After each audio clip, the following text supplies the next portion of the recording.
And welcome to episode 121 of the Noclip podcast. Danny here, joined by Frank Howley. How you doing, Frank?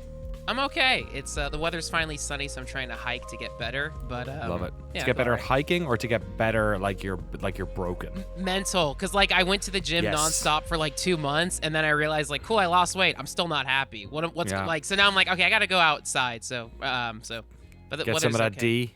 Yeah, I'm missing it. I'm missing the D. Are you saying that Japanese wrestling did also not have the cure? Oh, man, no, that has been, I haven't played any video games because all I've been doing is watching so much wrestling, specifically Japanese wrestling. It was, Thursday night was, one of the best nights of my life. No, it was awesome. Excellent. We'll talk about DDT in a hot second. I'm just looking at the document this week. It's an absolute nightmare. We clearly all had a very weird week. There are some games on here, but there's also a lot of completely random shit. Jeremy, I'm very excited to talk to you about what you have written down here, The Elder Scrolls 2 and 3. We'll get into it into a bit, but so that's Daggerfall and Morrowind, right? Yeah, the new ones. Jesus Christ. Are these the Skyrim remakes of them, or have no, this is not Sky Morrow Sky, whatever the fuck it's called. No, this is the official Skyblivion was one. Skyblivion. That's a really good pun. That was one. Jake Decker did a doc on that for GameSpot. Jake, nice. Also did our documentary on the Forgotten City. Interesting. I wonder if Skyblivion is the one to play if I've never played Oblivion either. Well, clearly you're doing the homework, although you've skipped Arena. And, I know. Well, the thing about Arena is that it has the name of a game that would be a sequel, and so it always confuses me because it's The Elder Scrolls Arena sounds like Quake Wars. You know what I mean? You can't have Quake Wars without Quake. I just love this idea of a bunch of multiplayer people playing Skyrim multiplayer, but they're just talking to people. Yeah, trying to solve why this guy can't sleep because every night a lady teleports into his room and whispers some weird fucking eldritch shit in his ear, and it's a battle royale to see who can get the letter from Uriel Septim the first. Exactly, yeah. You're the one from my dreams, and then he turns. You're the one from my dreams. Yeah, when you meet other players, you're like, you got the same letter, dude. And every time somebody talks to you in multiplayer, it does the whole camera turn pan in thing. They could be on the other side of the map because they're just barons chatting you in this fake made up Elder Scrolls Arena we've made up. There's gonna be a lot of that this podcast, but first of all, I'm glad you've all worn black today. Of course, because right after we stopped last week's podcast, a tragedy befell this industry. The electronic triple is dead. E3, it is done. It is gone. It'll probably never come back now. They tried again. Nobody cared.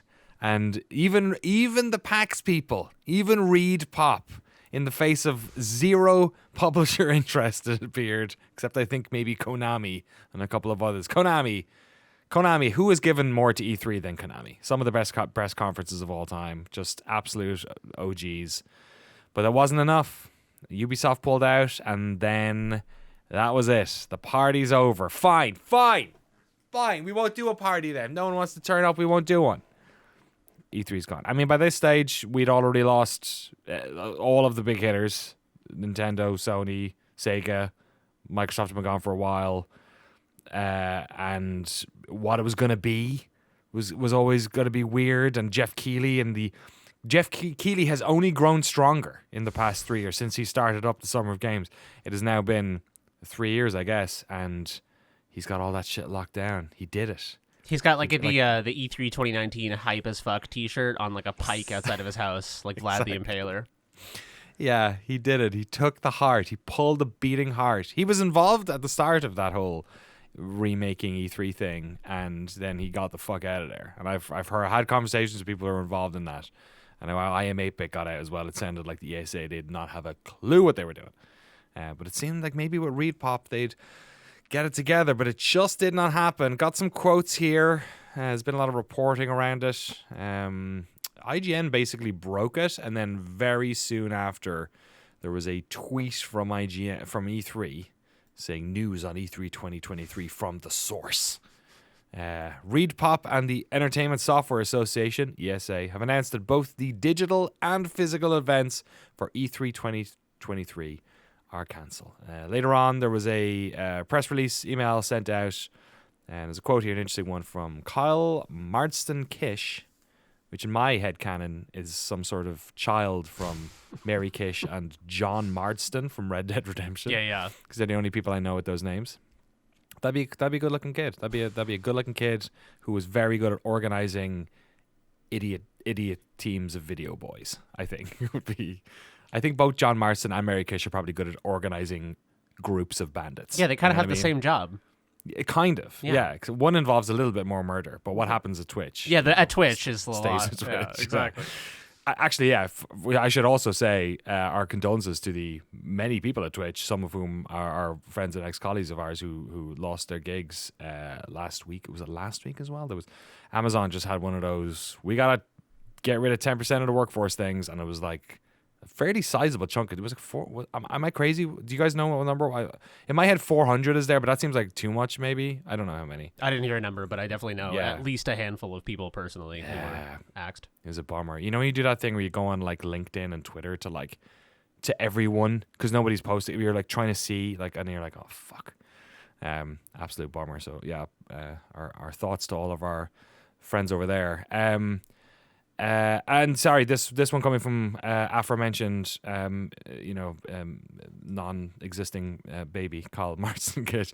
This was a difficult decision because all the effort we and our partners put towards making this event happen, but we had to do the right thing for the industry and what's right for E3. We appreciate and understand that interested companies would have playable demos ready and that resourcing challenges made being at E3 this summer an obstacle they couldn't overcome. For those who did commit to E3 2023, we're sorry. We can't put on a showcase you deserve and you've come to expect from ReedPop's event experiences. So there was a bit of a Q&A as well on gamesindustry.biz, and the upshot from this is it sort of sounds exactly as you'd imagine the reasons why it's been cancelled. We are still in the sort of dregs of the hangover of COVID development shock, where a lot of stuff is being delayed.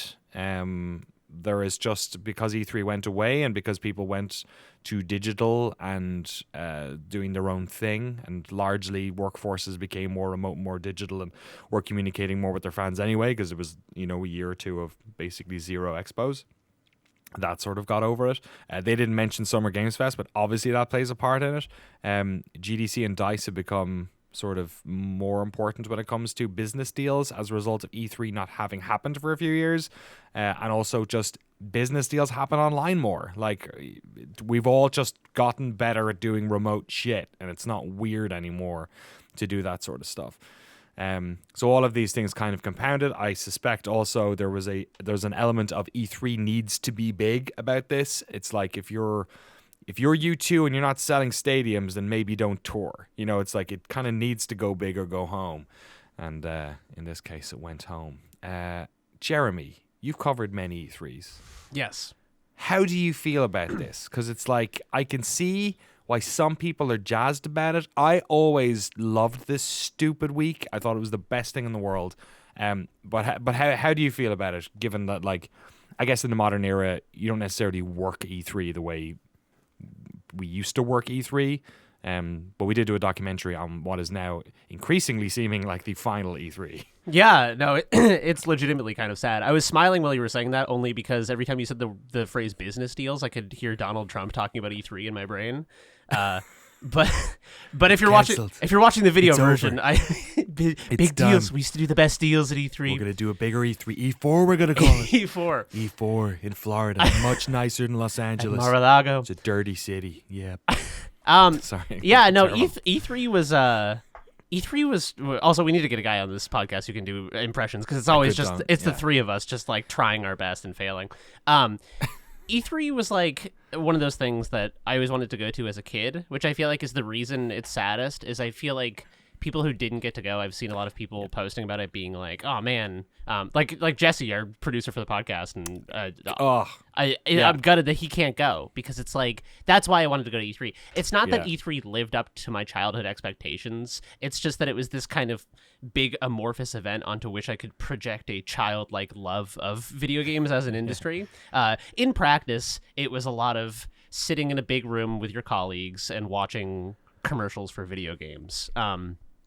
But they're all new video games, and so it's exciting to like nerd out with people, and even in the rush of getting, being the first person to post the trailer in like 30 seconds, and the work aspect of it, and the fact that you get no sleep and you're hungover for a week, and everyone is kind of on edge and over caffeinated and eating terrible ham sandwiches. The ham duet. Yeah.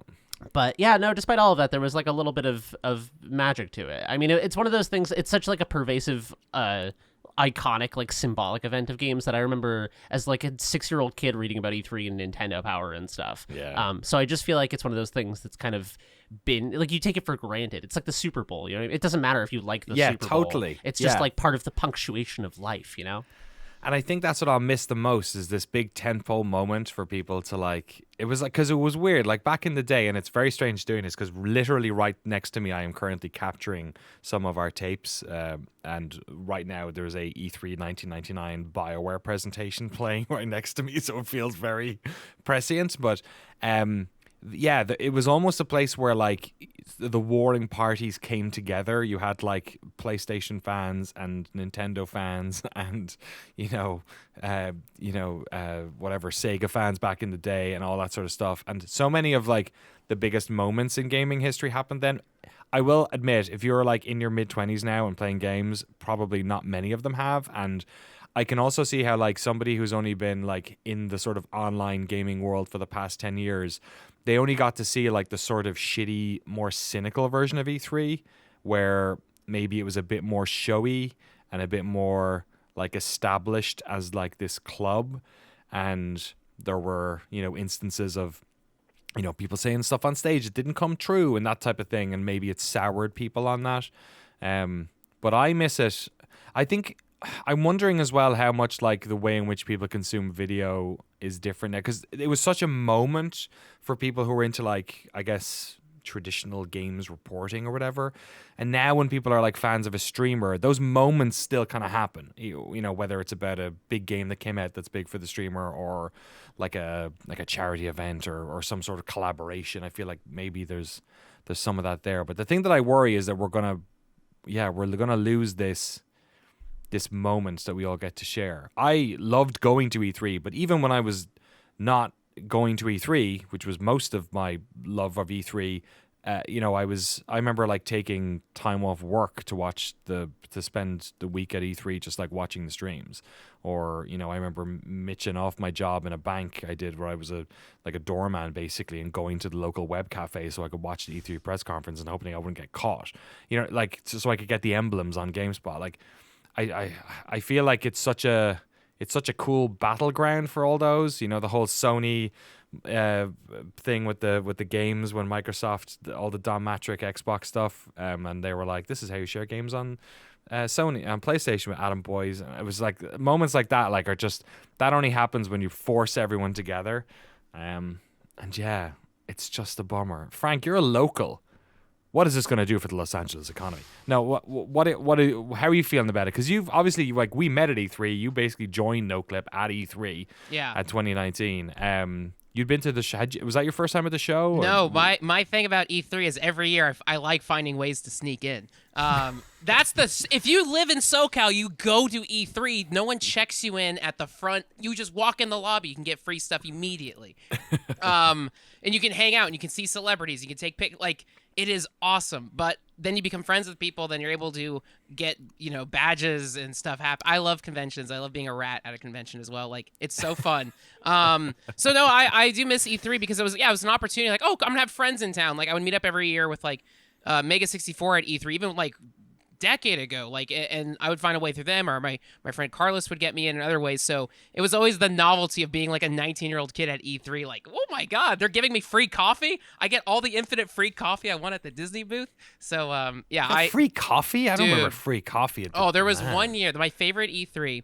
Disney was giving away free coffee, and then Capcom had the Street Fighter Third Strike remake. The entire day, I just played Street Fighter 3. It was just like, this is the best. They never kicked you off. They were No, just like, you- whatever. It was fun, man. You would play. Oh, it was awesome. Like, oh my God, yeah.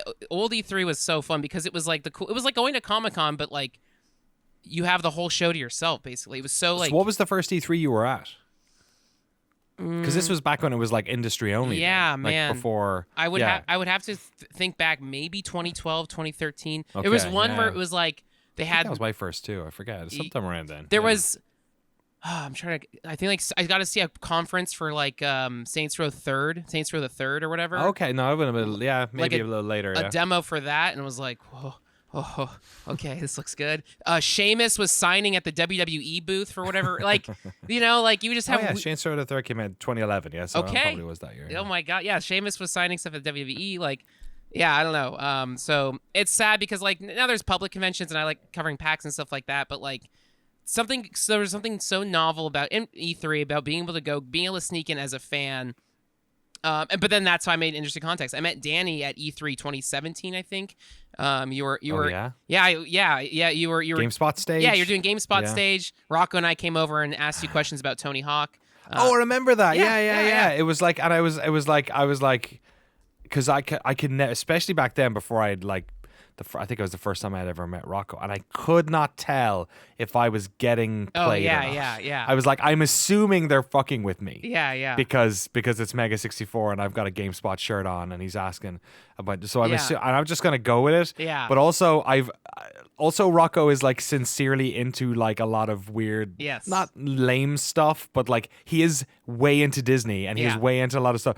And when you talk to him, sometimes when he speaks sincerely about that, I can't tell if it's a bit or not. So I was like, I think that's like why he's so good at that is because Yeah. it's like you really can't tell. It's Yeah. like, yeah, was I getting played? No, I think I that was Was sincere. It was sincere. I really wanted to talk to you about Tony Hawk. Because that so was, I funny. think, even pre Noclip, you put out that Tony Hawk documentary or something, and it was like that We was like filmed that at an E3 as well. Yeah, it was- weirdly, because me and Andy did it, and Tony Hawk was at E3, and we got him for 20 minutes maybe. Yeah, I don't think he liked that video very much as well. He shared it on social media, but he was like, "This is Danny's unique take on the legacy of the series." Because I was like, the success of those games kind of also killed a lot of yeah. skateboarding, but also like it blew it up in this other way as well. But sorry, Frank, go on. I I have to swap tapes. I just got the Bioware God. one here. Look at that. Neverwinter Nights E3 2000 presentation. I saw Snoop Got Dogg. somebody's name on it as well. I saw Snoop Dogg at the Xbox booth one year. I don't Remember know, when man. they all got stoned? Remember when they all played Battlefield was a and they were all Battlefield moment, wasted? yeah.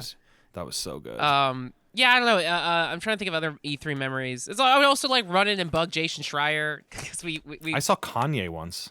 whoa. Oh yeah, he was Yeah. like walking in the hallway near the GameSpot area. He was right up by us. Yeah, he was outside 505 Games, which was great because they had room 505, which was very, very cool. But he was outside there. It was the same place I met Cisco, but Cisco knew me and my name, and we had a conversation. And I was, because he's a big Kind of Funny fan, and I was like very freaked out. I was like, "Hello, sir." The Thong Song was the first single I ever bought because the video was on it. I was beside Reggie once and Iwata san. They were on an escalator, and Reggie is fucking massive. He's like absolutely huge. And some of the GameSpot guys were annoyed at me because they said I could have, if I had a DS, I could have. What was that thing Oh, called? Street The, like, Pass? Street Passed him, and That's yeah, what because funny. then get the Reggie Street Pass is probably a pretty cool one to get. Any other Jeremy? Do you have any memories that stand out? Do you have any fucked up appointments? I feel like a lot of my E3 memories are kind of like the side stuff. A lot of my favorite moments in E3 were actually just kind of hanging out with people. There was Murder Alley was what we referred to the alley behind the was it a Sheraton, the hotel? They've renamed it since. Okay. It's the U. It's the yeah. It's is it Marriott? I forget. Yeah, it was like it's a USC campus hotel. Yeah. It's like down Figueroa. So we used to stay there, and after every day at E3, everyone from the GameSpot crew and a lot of like people from other outlets that we were friends with would kind of go to this alleyway and just drink in the back, and like drink quite heavily considering everyone was getting up very early the next day. And yeah, I don't know. There was just like there was something very fun about it. I feel like a lot of the like social bonding that happened between teams was like through more work oriented stuff, because the nature of the job is that like when you're in the thick of it, you're like working your ass off, and that's kind of like the trauma bonding that you get with other people. Yeah. But yeah, there was like something about that where it was like I don't know. It felt like a very the shared love of video games at E3 is often very authentic, and like it's a real love of video games, but it often comes wrapped in the veneer of like yelling at commercials with your friends and being like, "Oh my god, it's the new one." Experienced alone, it's not really. I think that's what I liked about it. Online was that you felt like you were part of this bigger thing, and then definitely in person. Like I'm with you, like the camaraderie, especially like I remember when it was great because all the international GameSpot teams got together. So like we'd see the Aussie crowd, which we never get to hang out with. And then when I was involved in the UK side, of course, we were delighted to come over and be with all the American and Aussie folks as well. So there was a lot of that. Yeah. I mean, yeah, that hotel goes under, there's plenty of, the fake Twitter accounts that we had for the Ham Duet and I think it was Radisson Floor 11. Which was one year the elevator would only go up to the 11th floor. It would go up to the 11th floor no matter what. So if you're on the second floor trying to get to the ground floor, you would have to go up to 11 before you can go back down again. Nice. It's a good feature. It was terrific. Yeah, it was a shitty hotel. It was great. Yeah. I don't know. E3 generally just was like it was kind of a baptism by fire for me, because I went to E3 within a year of joining GameSpot, and joining GameSpot was my first job in the games industry, and also like one of my first kind of proper jobs anyway. My only first real film job other than that prior had been working at a tiny little studio that did PBS documentaries. So yeah, it was kind of like, like I said earlier, it was like a childhood dream come true just to go and even if a lot of my appointments were games I didn't care about, and even if it was hectic and sweaty and I was like underfed and everything, there was just something about it where, I don't know. I guess it's like any affinity group where you go to, or like any con or something where you go, and just to be around all of the excitement about a thing that you are also excited about is this kind of intoxicating thing. It's like validating is the wrong word, but I think it's validating on some level that this thing that's such a big part of your life is like other people are, they've spent hundreds of dollars to build a costume of a character from a game, and you're excited about the same game, and it just feels like this this is important on a level that's not just like commerce. Even though E3 is such a business oriented thing, the fact that it was this brackish mix of commerce and like fan service kind of showed that somewhere in there was like this authentic human thing going on, even with all of the money and all of the commerce and all of the like commercials going on. Yeah, and it was funny because like you go to a lot of conferences, people do. I was in Vegas a couple of weeks back, and there was the Home Depot conference was on, and it was massive. And conferences are like lame, like right, like they're a lot of the way, and even stuff like GDC, it's full of cool people, but like the aesthetics of GDC are very stripped back in business, and this is there's games to play and stuff, but E3 based only on the fact that like, I guess they had to attract the press, and also some of this was going to be on television, was just the most colorful, expensive booths, like insane. Considering there was like literally, there's no public people coming to this at all. It's all just business people and media. It was kind of crazy that it was as colorful and vibrant and big as it was, because like no other, like even if you go to like, what's the tech one again in January? CES. CES, yeah. CES doesn't look like that. No, CES is like suffocating. CES is like CES has the vibe of like a business class hotel room that's like stuffy and the thermostat doesn't work. And I feel like that's like the vibe of a lot of conferences. Yeah. It's like that way. For whatever reason, everyone convinced everyone else to just spend a shit ton of money on all these booths and everything and make them so colorful and crazy and weird.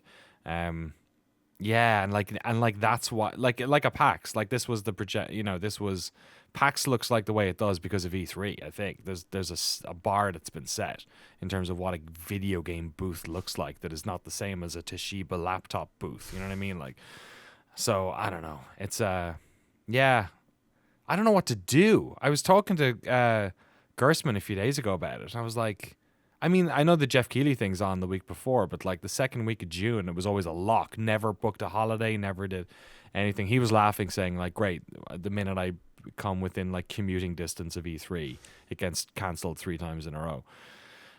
So there will be an event on. Keighley's doing a thing. There's some stuff that's public. I think there's some non-public stuff that's going on. I think it's going to be pretty big. I think E3 being cancelled is only going to make that Summer Games Fest a bigger thing, and you'll probably hear about it pretty soon. But I suspect a lot of the industry is still going to go down to that thing, but it's not the same as having the LA Convention Center completely, 2 massive halls full of stuff. So yeah, that's it. The transformation Bummer. is complete. I feel like Jeff Keighley summoned a sort of apocalyptic event, and this is the final death knell of the eternal summer of games. You know what I mean? Like we're the summer of games is eternity now, and E3 dying is the last nail in the coffin. So what has to happen? Does Jeff? What happens if Jeff gets cancelled? Right? Some Okay. shit comes out. If he's like a devil worshiper. Yeah, if Jeff you steps know. on stage and says something like really racist, then Yeah. that's how the summer of games could E3's potentially end. E3's hand bursts out from the grave with Yeah. a game controller in it. Yeah. With like a Sega Saturn controller or like a PlayStation. With like the $600 Virtual Boy price tag. glove on, or the Power Glove, Exactly. Nintendo Yes, Power that's Glove. it. Yeah, you got it. Yeah. You got it. We're back in business. We did it. Yeah, I don't know. It is kind of like this town is only big enough for the one of us situation. That's not the phrase. This town ain't big enough for the both of us. I'm looking at it. Just says on my screen here, Mario Tennis. You don't just play it, you survive it. In stores August 28th, 2000. So it's the latest E3 tape. That's not a very fun tagline. I feel like that's not like it's not inviting me to enjoy Mario Tennis. I don't feel like Mario Tennis was that dangerous. No. I never felt like there was a degree of like, death or, chance of death in Mario Tennis. I can't remember. It's been a while. It's been 23 years since I've played it, apparently. RIP E3, and massive thanks to all of our Battle Pass holders who have been patiently waiting for me to say their names. James Brown, Jason Drury. I'll do it while I replace this tape over here. We'll just take out the Mario tape. Ryan Cobb, Tucker Morgan, Crimson Cyclist, Sven Huster, Aaron L. White, Tim Robinson. I can see Jeremy getting ready here. Forrest Pruitt, Andy Fegan, Eric Hamilton Schneider, Cameron Ladd. George Dakotas, Jacob Godserve, and of course, main man Tohir Tiliev. Thank you all so much for supporting this very silly podcast. When is this tape going to come out? See, there it is. Look, Mario Party. Oh, it says it on there too. You don't just play it, you survive it. If you're watching the YouTube version of this podcast, you can see that. Why is it like the font it's in is like the font that you get on a receipt at a sandwich shop? That's to say nothing of the font story you told before this podcast came live. Oh yeah, no, I could tell that font story. I did my taxes recently and hired an accountant because it gets increasingly esoteric as you do freelance work, and so I got the bill from my accountant yesterday. And the entire bill was written in Comic Sans, and I was like, "Oh no, I'm going to jail for tax fraud. Like this person cannot be trusted with my life."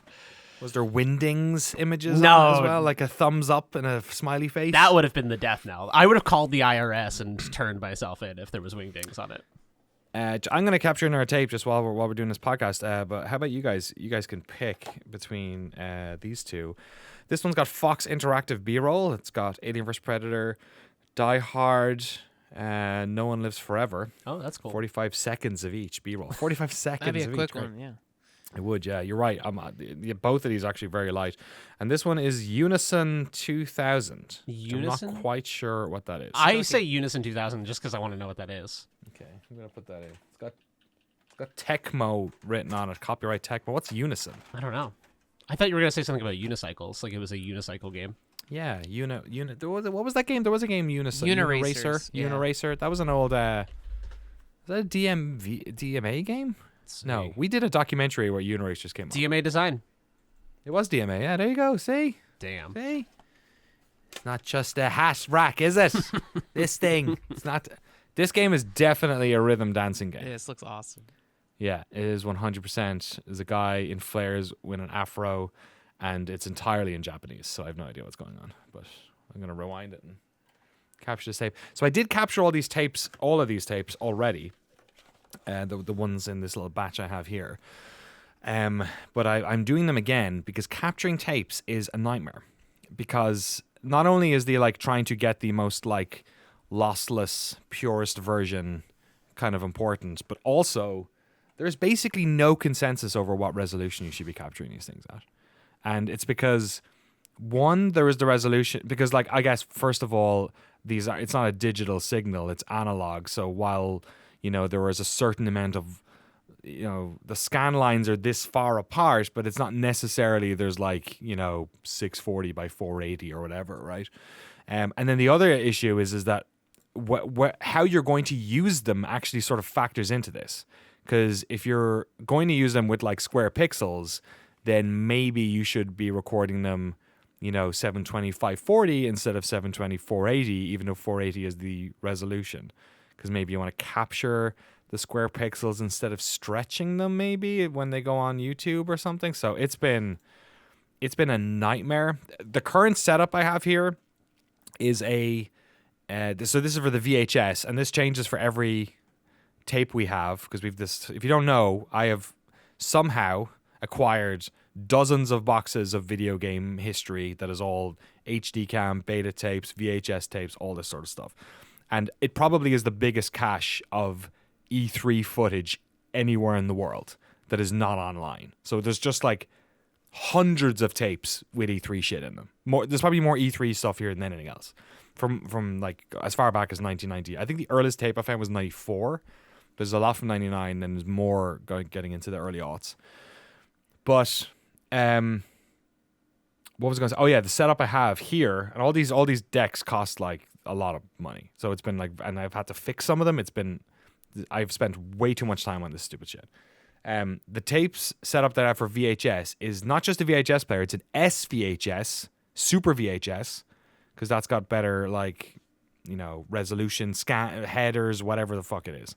I have it coming out of that in S video, and going into, and obviously the audio too, going into a DVD player, which then I have outputting into a capture card as directly as I humanly possibly can, because there's lots of HDMI adapters that you have that force upscaling, which is not what you want either, because you want it to be as clean as possible. And then we're doing some software de-interlacing once it gets in. And the idea of the DVD player in the middle, I forget what they call it. There's some name for it. But it's basically there are certain there is a thing that happens with VHS tapes where there's a lag on, if the header gets to a rough part of the tape, it'll almost slow down the image while it's trying to process it or something. I'm not quite sure. So the thing will play out, if you have a 60-second clip, it'll play out perfectly, but the time won't be consistent necessarily. There might be a part where the tape got slowed down a bit and then it kind of caught up with itself. And it's not based on the header taking the feed, it's based on some other thing that's going on in the process. So the DVD basically fixes that. It's not just any DVD player. It's certain types of DVD players and certain types of. It's not just DVD players. It's also other machines. You can get. It's called a time-based something. I forget the name of it. So you can get these machines, but it just so happens that there are some commercial DVD players that existed at some stages, which, for whatever reason, also had these in them. So I got one of these DVD players, found it on eBay, and then plugged it into that. And it basically means that whenever there's a slowdown, it cleans it out. It just does not happen.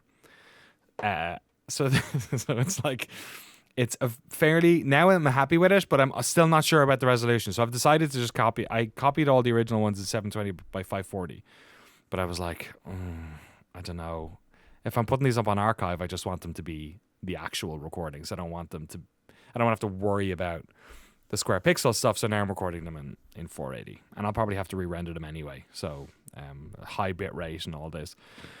But it's all you know, I know there's going to be the reason is I know someone's going to be in the comments being like, "That's not how you're supposed to do it," and I'll have recorded 200 videotapes by then. You're gonna go down in history as the guy who like stretched the pixels of E3, who ruined it. Yeah. And what's great is there's like tapes here.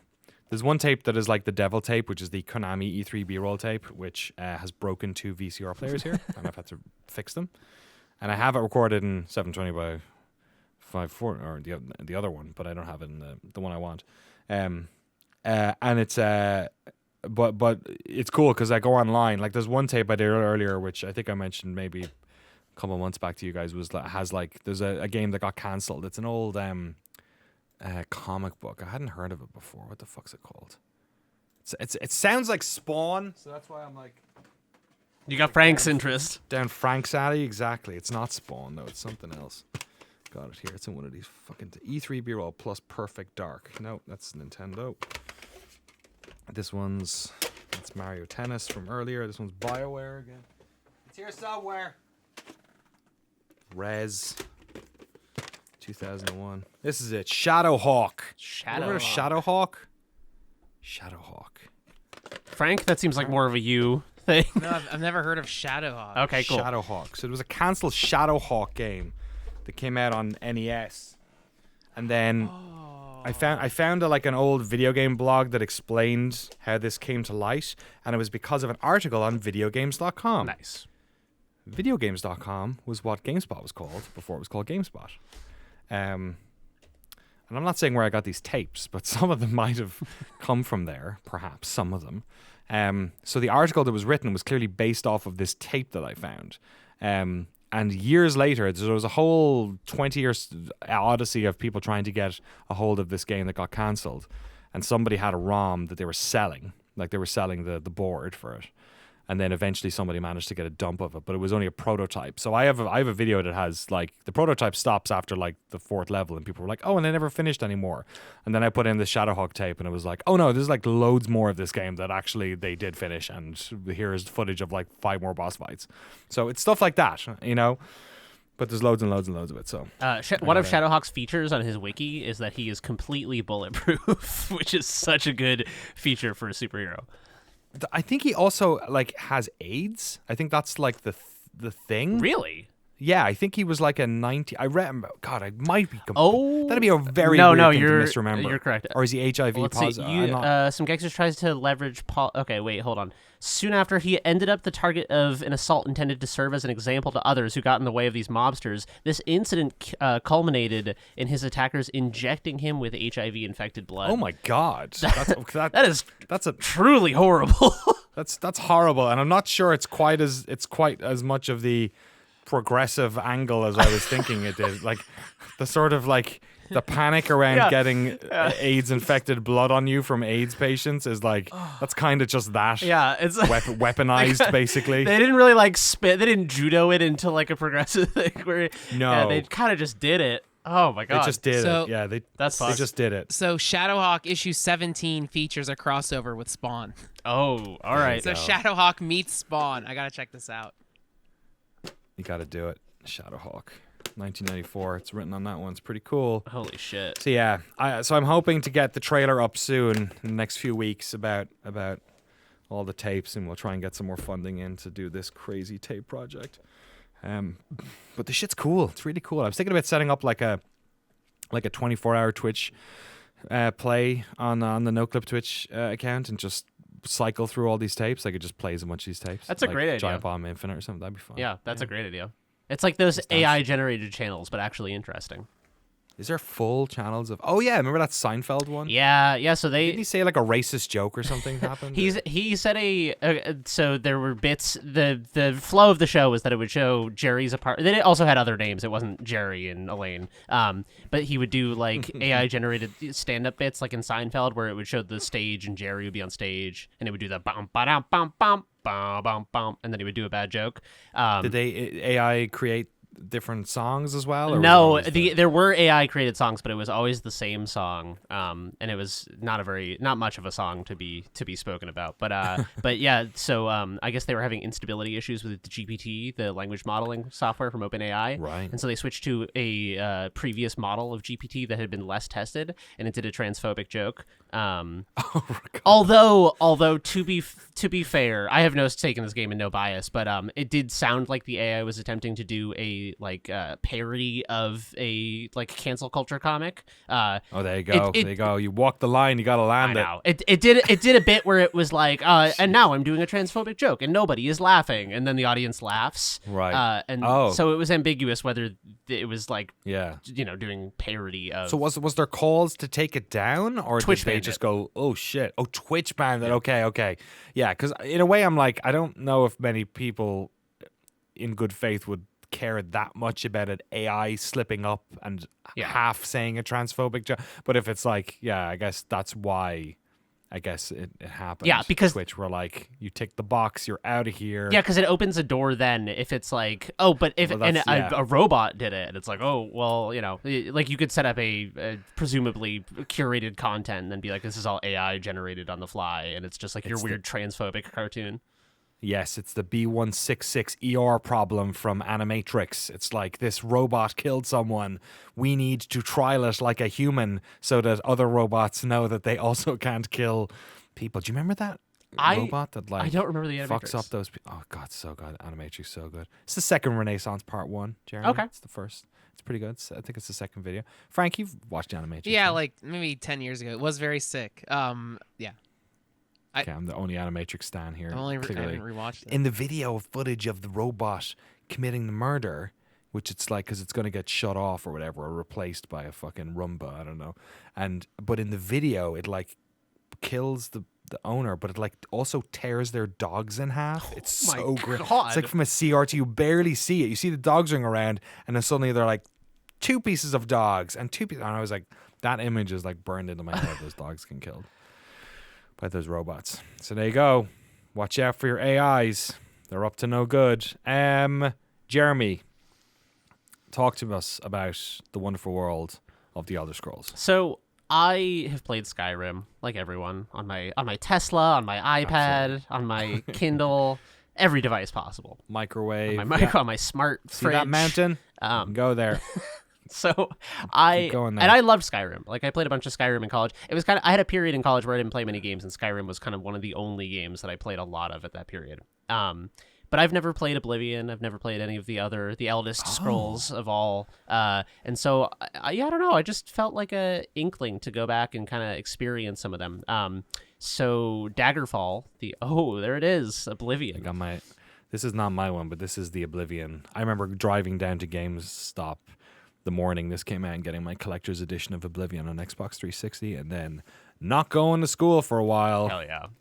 Good fun. Sorry, do continue. I really like RPGs, and I like specifically fantasy RPGs. There's something about them that just like tickles my brain. And I like the idea that something about Elder Scrolls is interesting to me because they take a lot of those fantasy tropes and they kind of twist them in just enough of an interesting way that it's like fantasy can get very boring when they just play by the numbers and they're like, this is like a dragon and this is like a knight. And I always liked that Elder Scrolls does like a little bit of weird shit within that. There's like the Dunmer and their dark elves, but like you should call them Dunmer because it's like more respectful. There's like interesting lore beyond the typical fantasy lore. So I kind of just wanted to go and do like a little digital tourism and see see what was up with these old games. Just wander around, check this place out, go on a little vacation. Yeah, take the train over to Daggerfall and see what was up. Daggerfall's pretty big though, Jeremy. Daggerfall is such a large overworld that it is like I think it's almost as big as Great Britain. I think it's like 2/3 the size of Great Britain. I think it's still like one of the biggest game worlds ever. It is absolutely enormous. It's ridiculously big. In fact, one of the things I wanted to try. So the way Daggerfall organizes its map is that essentially you open this world map,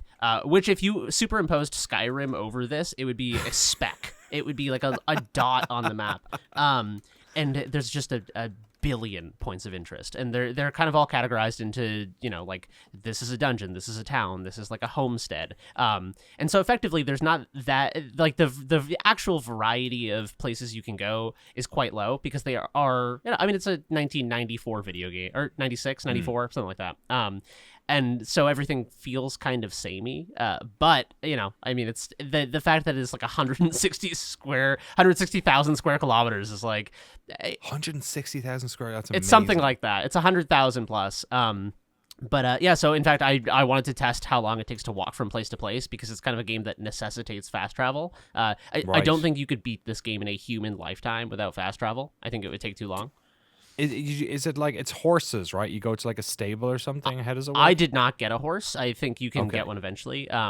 So there's like a fast travel through the menu, and then you can walk from location to location. The way that they made this world so large is that it's essentially tiled, like procedurally generated environments. So when you walk out of a town, you're kind of just out in whatever biome the town is in, and then it just kind of loops. Like a tile of like snowy forest, and then you walk and it's like another tile of snowy forest. So you're not finding like points of interest as you go. And in fact, there are mods now to increase the draw distance because the draw distance is so low that if you try to walk from town to town, even if they're like directly adjacent on the map, you can walk straight past it because the draw distance is so really? low. So there's really no reason to walk on the overworld because you're never going to find anything. There's nothing out there. And so yeah, Daggerfall is like it seems like a cool game, and there's a lot of interesting things about it. How open it is, kind of just like throws you into this world and tells you to do whatever you want, like a lot of the old Elder Scrolls games. But I don't think I'll play Daggerfall through to its completion because it essentially feels like a lot of little kind of like instanced locations with no reason to ever not fast travel. Yeah, I've heard that the sort of impetus for, because Arena is also a big map, but it's like very much like, I don't know, it's a bit more. I might be wrong, but I remember hearing it was a bit more like linear video game, whereas Daggerfall was more of the let's try and make a world that you can live it, like, because you can like join a guild, I think you can get married, and you can kind of spend time in a town or in between, in a sort of a very light RPG. There's not really much going on type of way, and obviously they have a story as well. But in my head, I remember that was the big push with that one, was to really stretch just can we make society? Yeah. Like, and then they sort of took that into the other games with a bit more of a maybe intention with what you're supposed to be doing. Yeah, it's interesting because it really is. Daggerfall is like a sandbox. It really does just kind of throw you into it. And so, like at one point, the way the story starts is that you basically get contacted, and at the end of that sequence, they're like, "And we'll contact you again when the time is right." And so the game is kind of just saying, there is a story here, and we will make sure that you hear of it at some point. You'll get like a letter or messenger, but essentially the game just wants you to kind of go explore and like live in this world. So it is a very sandboxy RPG, and that's interesting to me because I feel like sandbox RPGs are one of the most underserved, kind of underexplored genres because they're so hard to make.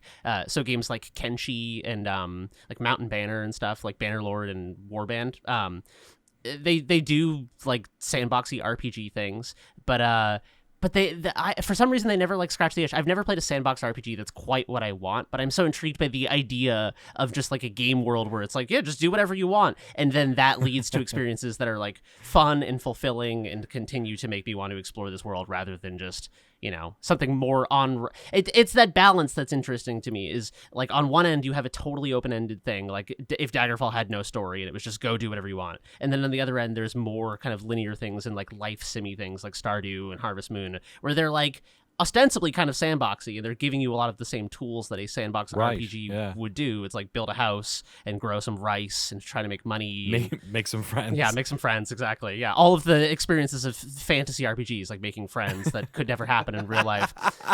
Visiting a friend's house. Yeah, spending time with another person. Just like all that. It's funny you say that, actually, because I then went on to play Morrowind, and my character, I made just like a white guy. The smallest map in the Elder Scrolls series as well. Which I think was a good step after the enormity of Daggerfall. But I just made like a normal white guy, and I was laughing because it's like a game with like Argonians and like Khajiits. Lizard, like Khajiits, and you just made Dave. I just made like a bald white guy. And the racials for the Imperial race were also amazing. I took a screenshot so that I could relay them on the podcast. So this is the standard like bald white guy character, and his racial abilities were Star of the West, which I think is just like cultural hegemony. He's just like right, and then totally Voice of the Emperor, which I think is just calling the police. Terrific. Yeah. He's He's a Karen. So yeah, he's got the Karen racial. I have actually the full size of each map here. Oh shit! And it actually completely, I'd forgotten that Daggerfall is actually not the biggest game in the Elder Scrolls.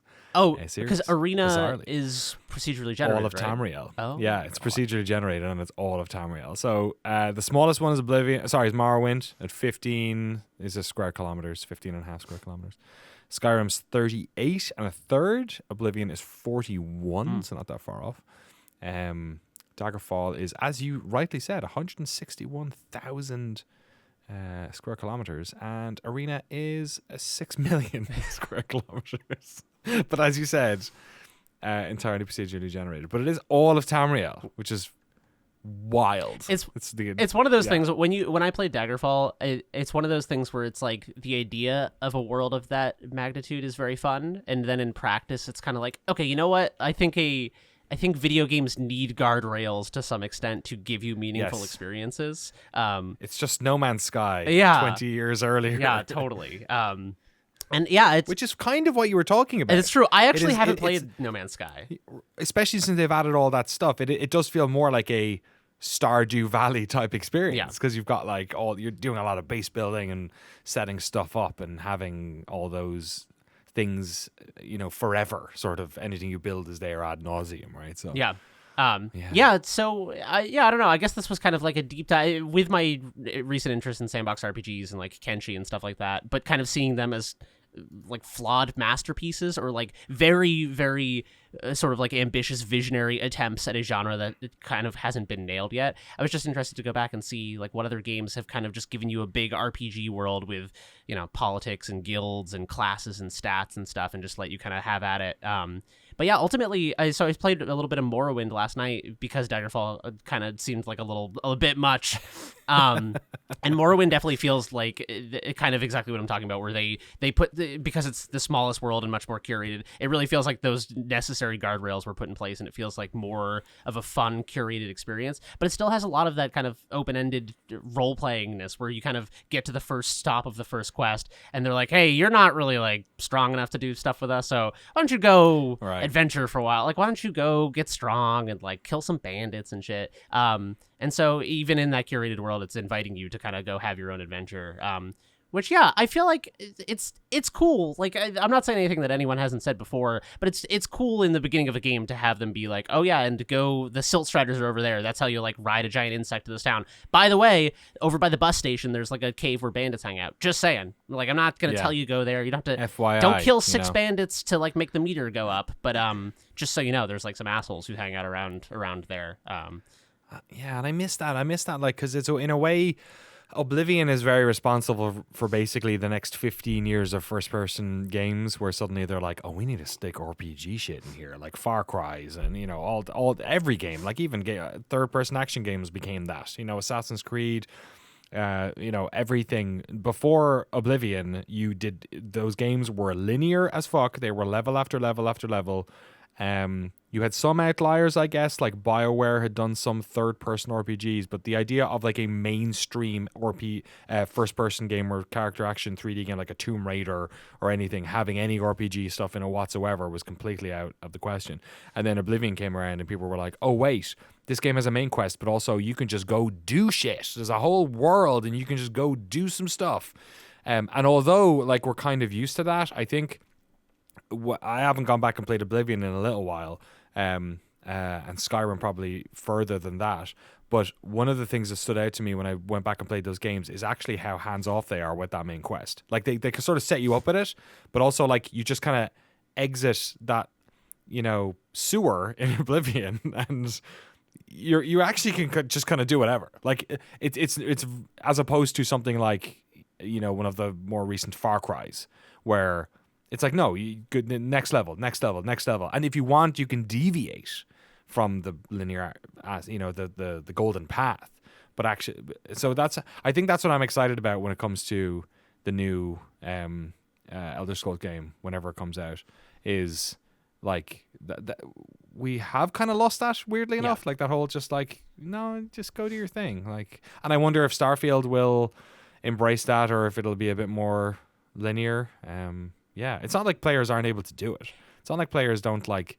I mean, the entire Souls series is based off of not having quests. Yeah. You know, it's just like figure it out, motherfucker. Yeah, it's weird. It's like it's they talked about this in I'm trying to remember which doc we worked on where someone was talking about this, but it was the Bloodborne PSX one. Lilith was talking about how cool. there's this idea that like as games progress, they're kind of just evolving as a medium, and that everything is building and building and building. But occasionally we do things as an industry or as like a medium that like negate older ideas that were good in the service of quality of life or what seems like it would be more fun. Essentially, we're kind of like we're pushing away older features because they seem arcane or I mean it makes sense too because it does have the potential to alienate people. If you put people in Morrowind and you just give them a bunch of text that you can like click and ask people about, but otherwise there's no waypoint, you can't click on your map and it's like, oh, this is Balmora, this is where you're supposed to be going because this is where the guy is who does the, it's just like I check your journal and you can read about it and stuff, but there should be like a video breakdown of the opening 30 minutes of each of those games. That's a good idea. Because they are so, you can see it happen. Yeah. Almost. And I remember the opening of Arena is you being stuck in the fucking dungeons, right? Which is basically every one of these games and every tabletop RPG and whatever. That was the whole thing.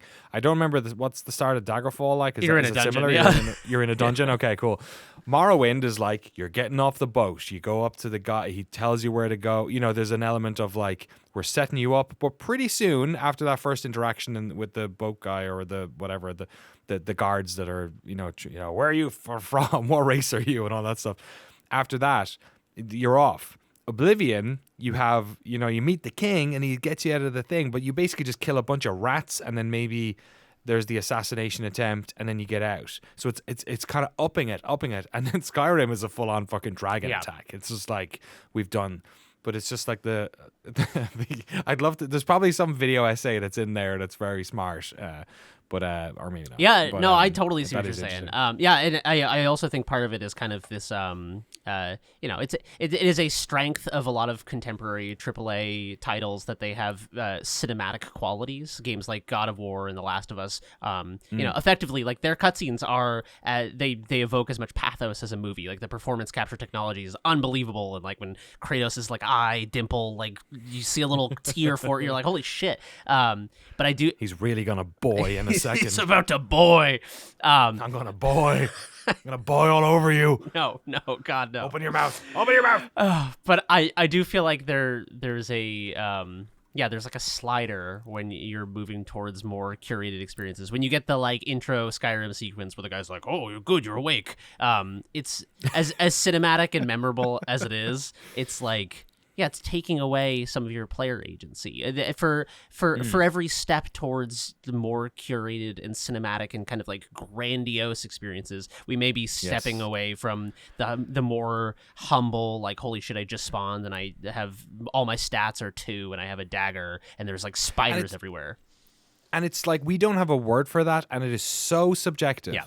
Because I have played a lot of the God of War, like I've played both new God of War games. And I like to compare them weirdly enough with Horizon, which are games that I can't put down and have played all of, and I like to do this comparison because they're kind of similar in many, many ways.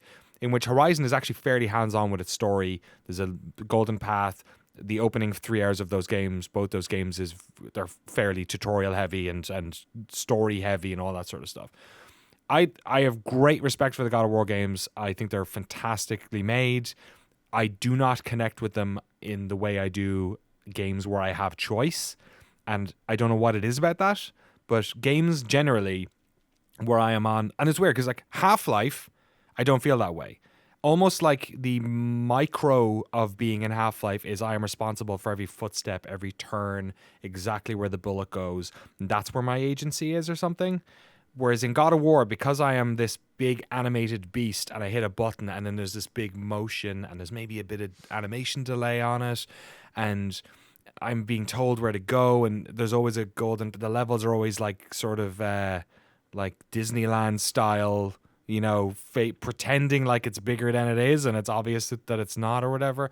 For whatever reason, in Half-Life, I'm okay with it because I have that micro control. In Horizon, I'm okay with it because it's a big open world, even though there's a story. But in something like God of War, and it's not just God of War. It's lots of games. Like the Uncharted games, I had a great deal of time, struggling to connect with those. There are some outliers. I love Uncharted 4 and I love The Last of Us. But even The Last of Us 1, when I first played it, I wasn't super. It was the same. It took me a while to get into it. But whatever it is, I'm with you, I think, where I love playing the game that has zero. It's like a sandbox.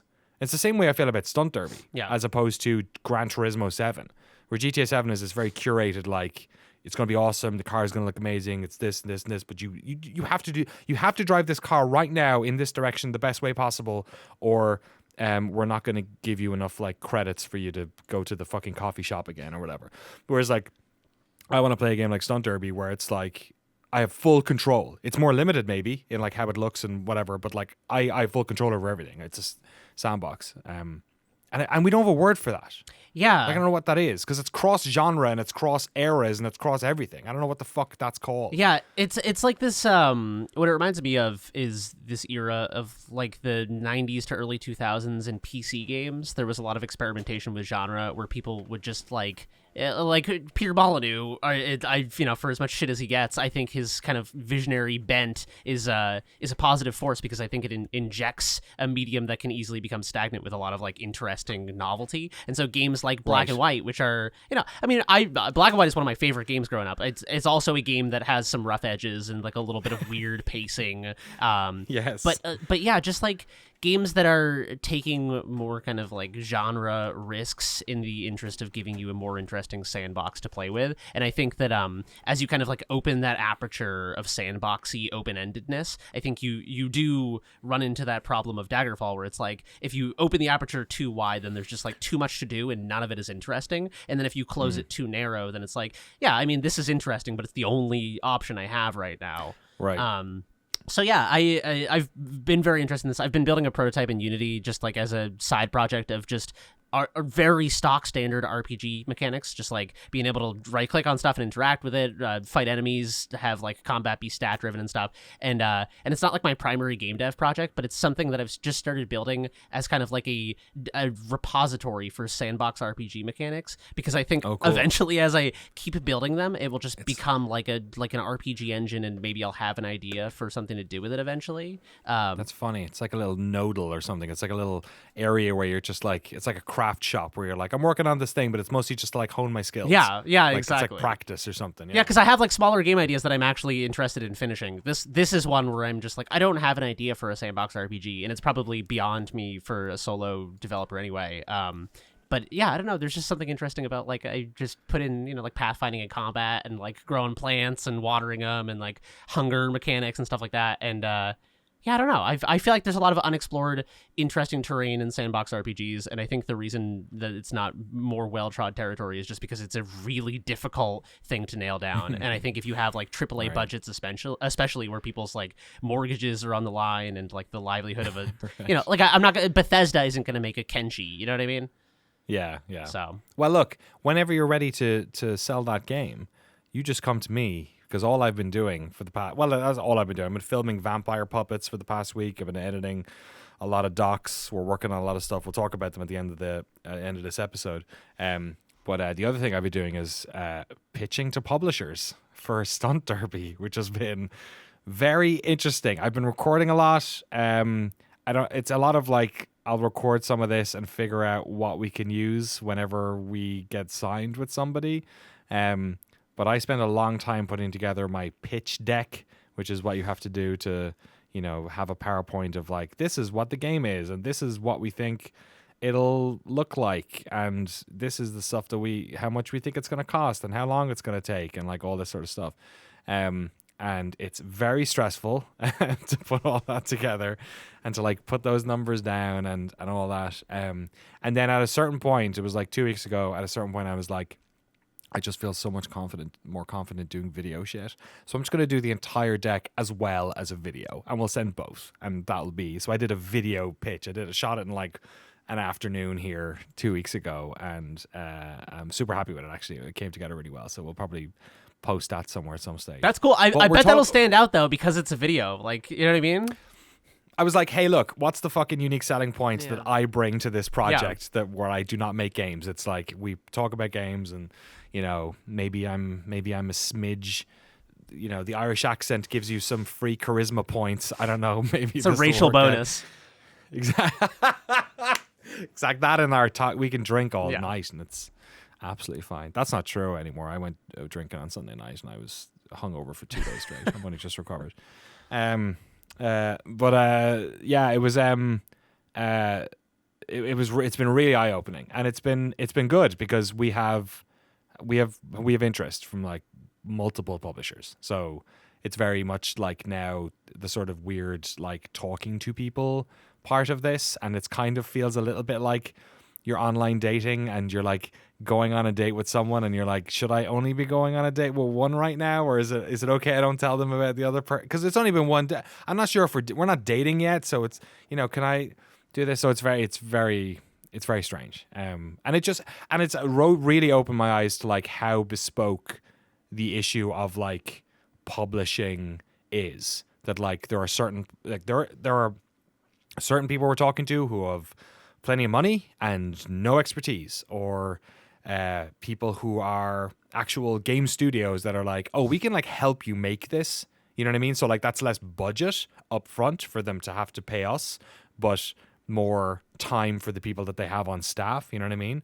Like there's people in different countries. There's people who are, you know, local. It's like, it's really all over the place. And I can see how it's like, oh, it's not just about, you know, how much money they'll give you and how, you know, good their PR is or anything like that.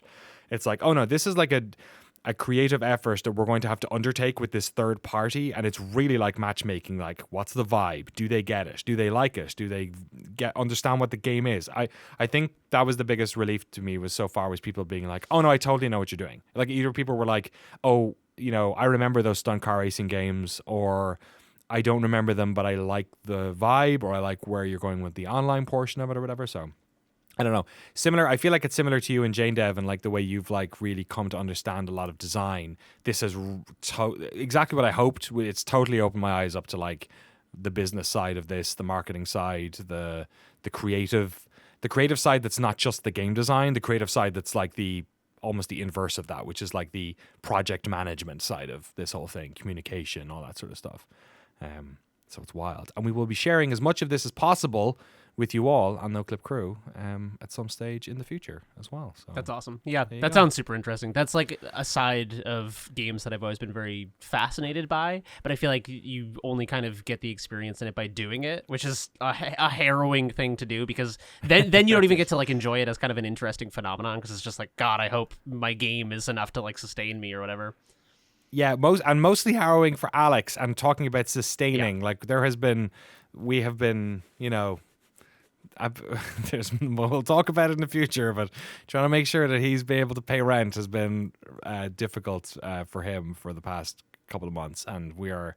Right, I should, you know, not to overstate my position in the market, but I'll be excited when we get a publisher, because then some pressure comes off him and me and everything else. But it helps that we really believe in the game. Like, it's a fucking rad game. So, and thanks to everyone who's been grabbing their keys. We had 100 people play last month, which was awesome. In one go, we've had super healthy. We actually had some publishers in last week's playtest, oh, but cool. I think folks didn't notice. So we'll probably have some more this week as well. So yeah, I'll come to the playtest this week and I'll go, That's oh it. my God, whoa, this is so sick. so good, so tight. Yeah, I'll do the E3 demo dialogue. You know, I love it. they're coming up on my rear. Frank. Sorry. I haven't left the house. Jeremy, have you left the house recently? I mean, I live in the woods, so I've gone outside, but I haven't left the compound. You haven't been to society recently. Yeah, no, I don't like society. No. Frank, you love society. You're a man who enjoys society. You're working on your PAX West video at the moment PAX East video for Noclip Crew. But please do tell us about the wonderful world of perhaps the best society of all, Japanese amateur wrestling or pro wrestling Pro that's wrestling, not yeah. WWE. No, it's better. And sex dolls that they have wrestle. Yeah, so this weekend in LA or last weekend was known as like Mania weekend. So WrestleMania, the big show, was in town. Big show. But if you're cool, you don't care about WWE. There's all the other stuff that's happening. There's AEW, but I'm obsessed. Every few months, there's this indie wrestling promotion called GCW, Game Changer Wrestling, that hosts shows in LA. So Mania weekend was this weekend. So GCW puts on their basic like, I don't know, like their Warped Tour version of wrestling. Their E3 of wrestling, where they put on like 12 shows over the weekend. And one of the shows they did is they invited this Japanese pro wrestling team called DDT, which I think is Dramatic Dream Tag Wrestling. Terrific. Or Dramatic Dream Theater Wrestling, which is like half like legit wrestling, also like shoot style, which they're actually doing punches and martial arts and strikes. And Nice. then the Steven Seagal style. yeah, Don't like hold- like legit fighters. The other half is like comedy wrestling. So so I got to see DDT wrestling, and the main reason I went to go is they have a sex doll wrestler called Yoshihiko that is straight up just a blow up doll, and the gimmick is they have like a guy who looks like he's in Slipknot, a guy in all black like mask and everything, like be his like little stuntman and holds him up, and then Terrific. once the doll is in the ring. The marvel of the show is whoever the wrestler is fighting the doll gets to maneuver with the doll and sell all of the moves. And so good. it was awesome because like the big difference I think between Japanese and American wrestling audiences in Japan, the audiences, especially in the crowd, are so polite and they'll do claps. They don't want to break the wrestler's concentration. America, the wrestlers like live or die by the crowd. If the crowd hates Right. it, they let you know. So as soon as the doll steps in, the whole audience is like screaming.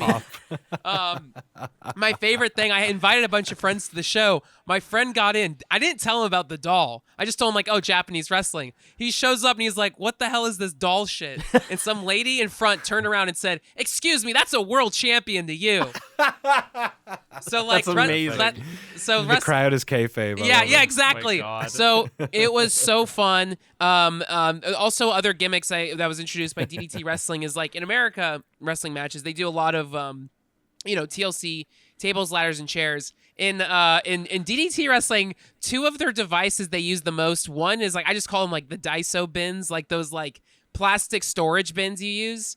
Okay. So Yeah, they yeah. will stack those up and send people crashing through them, and all the That's so plastic funny. explodes. They do a lot of like door spots. They'll do like massive piles of doors, but then they do Legos. Doors. Oh, sorry, not. Oh, GCW does doors instead of. But I meant to say chairs. But they do Legos, so they'll have giant. They'll just instead of tacks, they'll throw Legos all over the ring.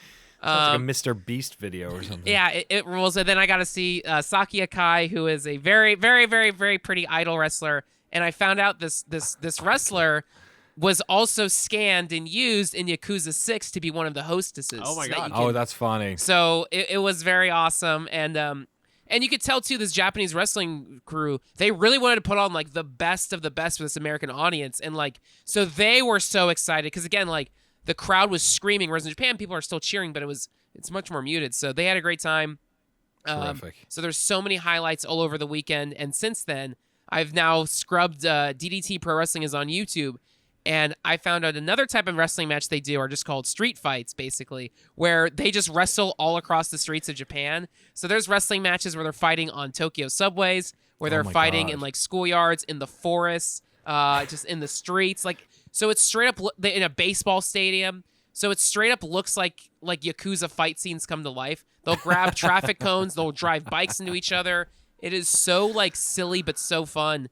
And it's like the most exciting thing I've like gotten into lately. So DDT Pro Wrestling's DDT amazing. Pro Wrestling. No video game for DDT Pro Wrestling? No, so like theoretically, like I'm tempted to get the new WWE 2K, whatever. But like in any wrestling game, people create their custom characters. Yeah. So I'm sure if I typed in DDT, you can download those people. But there's Get the no sex doll Yeah. in your WWE. yeah. Yoshihiko. Did you- by the way, Yeah. speaking of, I don't know. I don't want to. That's definitely not the right segue. What is Vince McMahon has gone full like gold miner? Oh, What it's the insane. He looks. Have you seen this? I Jeremy? saw a picture of him. I didn't Yeah. recognize him, but then He just he just looks like he's like like Daniel Day-Lewis at the end of There Will Be Blood. He or looks like something. the It's just villain like- in a Mexican soap opera. Yeah, or like a Scooby-Doo episode. or something, yeah. I He looks like think. the villain from a Ben children's told me. like '90s movie. Yeah, Just like it's fully leaning into like the Mr. Burns. Like he was already that character and he's conscious of it. But yeah, to come back as one more time is just like, oh my gosh. Yeah, because they announced like some mega deal where the company that owns UFC is also buying WWE. So it's like right.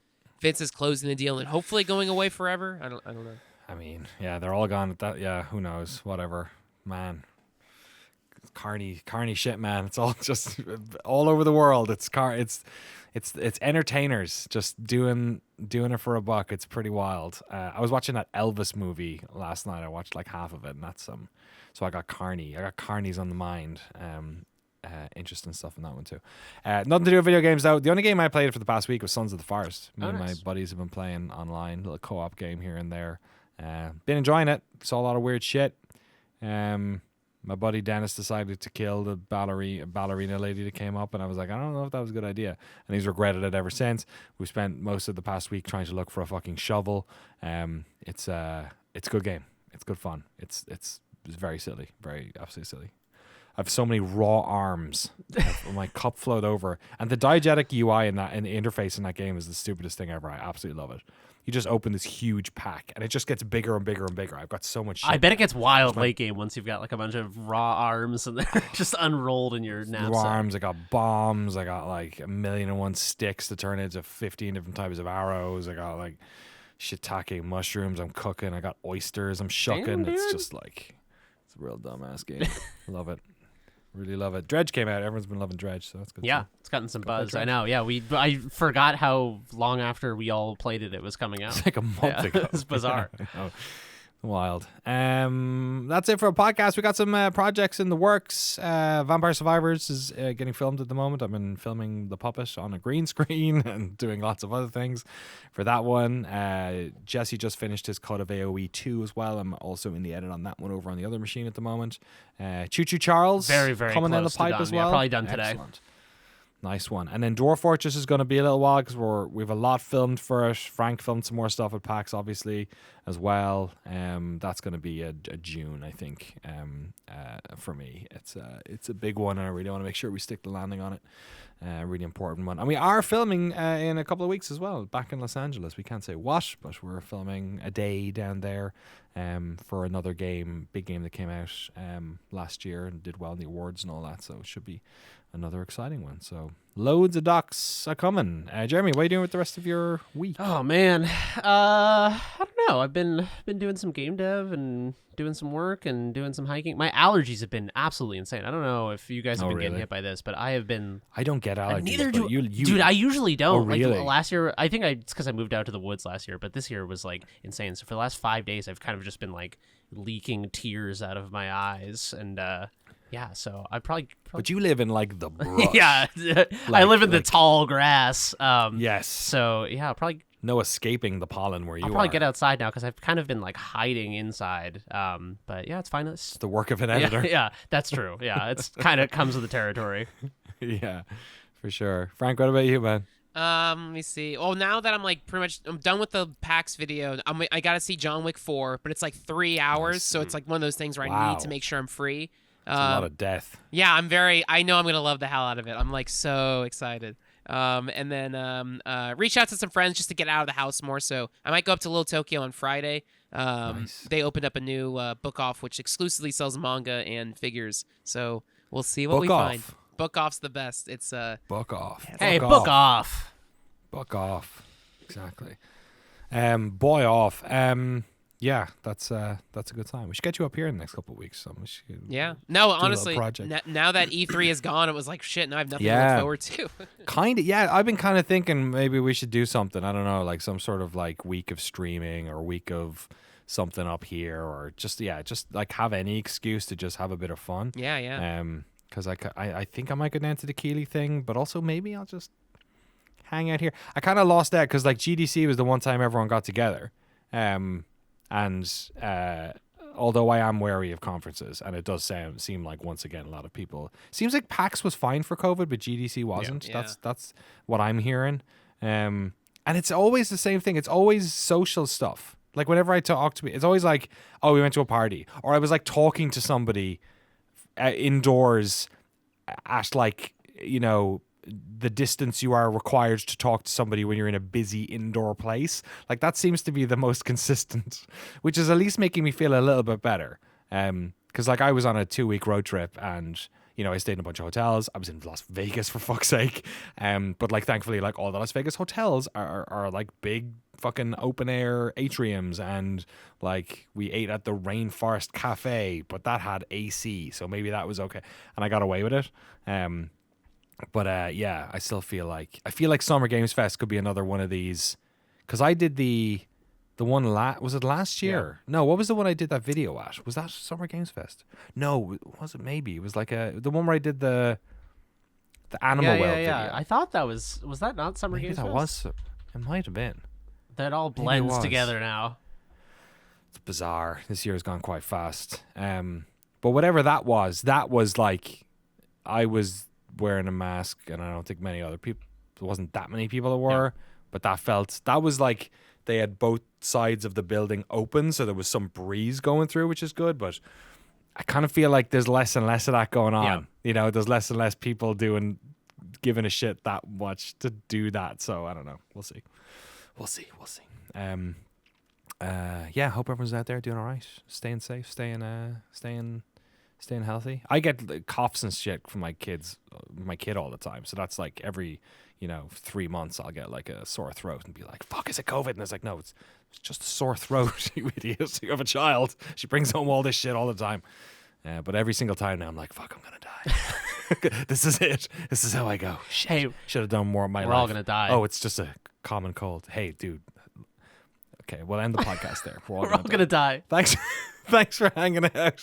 Episode 121. We'll see you next time. Maybe. Who knows? Unless we all die. A lot can happen in a week. A lot of us. I could die. You could.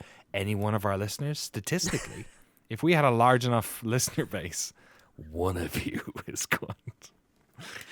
No, one of you is going to have. One of you is going to meet your soulmate. Yeah, one of you by will the fall in time love, you next one talk of to you us. will die, and one of you will win the lottery. Oh my god. Okay, so could you look up if Skate or Die was made by Rockstar? Mike, no, who made that? Skate or Die was made by It wasn't Electronic Rockstar. Arts Who made it? Konami. Oh no, it was okay. I looked over. There's some Skate or Die footage being recorded from a videotape, which didn't work on the last VCR player, but obviously this one's. Oh no, Skate and Destroy. Sorry, Skate and Oh Destroy. yeah, Thrasher is Rockstar. Yeah. Thrasher, Skate and Yeah, Destroy yeah. was Rockstar. Yeah. Okay, so I have gameplay from Skate and Destroy here, and it went to the leaderboard on whatever gameplay this was recorded at E3, and the top person was Lord Hauser. Wow. So presumably this is footage of Dan Hauser playing Skate and Destroy for Games Press back in the day. So Unbelievable. there you go. I'll have some of that shit. All right, that's a podcast. Thanks for hanging out, everyone. See you next time. Bye.